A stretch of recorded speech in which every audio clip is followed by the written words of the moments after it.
The Bible reading is from Matthew chapter 2, verses 3 and 4, where we read, When King Herod heard this, he was disturbed, and all Jerusalem with him.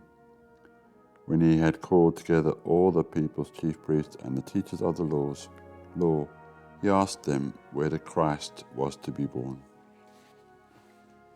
You've probably experienced the scenario of the unwanted Christmas present. The sinking feeling and vain gratitude as the paper falls away to reveal another pair of socks, bottle of smelly stuff, or saggy hand-knitted jumper. Or the hollowness in someone's eyes as they mumble that your gift really will be useful. Unwanted gifts can reflect on the giver, a lack of understanding. I'm sure he'll like this, I would. Or simple desperation. I've got to give her something.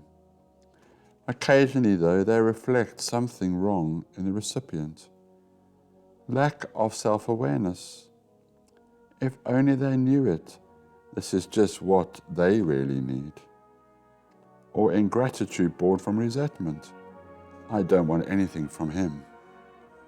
So it was with King Herod. Herod's image as the pantomime villain of the Nativity play is largely supported by historical sources. This king of Judah, a client of the Romans, was ruthless and opportunistic. It is Matthew's account that reveals the full measure of the man. Fearful that many in Jerusalem, spurred on by the Magi, would believe the baby born in Bethlehem to be the rightful king in David's line, Herod schemes slaughter under the pretext of worship. He is the ultimate ungrateful Christmas gift recipient.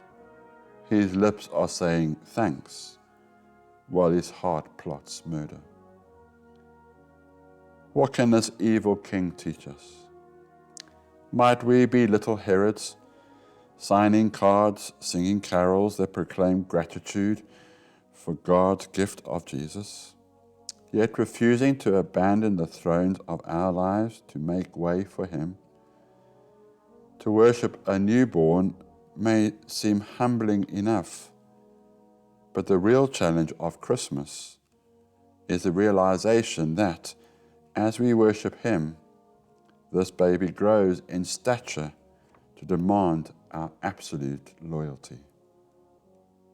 Thank you, Lord, for wayside roses, even for the thorns beside. Thank you for the prayers you granted and for those that you denied. Thank you, Lord, for precious comfort in my hours of grief and pain. Thank you for your precious promise, life eternal I shall gain. Thank you, Lord, for all your goodness through the years of yesterday. Thank you, too, for present mercies and your blessing on my way. Thank you for each revelation and for what you choose to hide.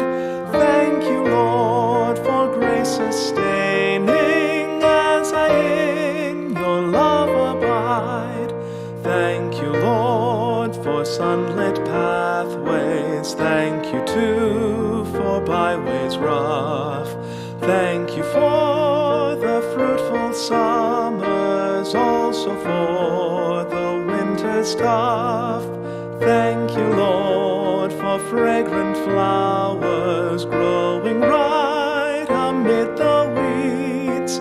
Thank you for the peace you give me, even when my spirit bleeds. Thank you, Lord, for wayside roses, even for the thorns beside.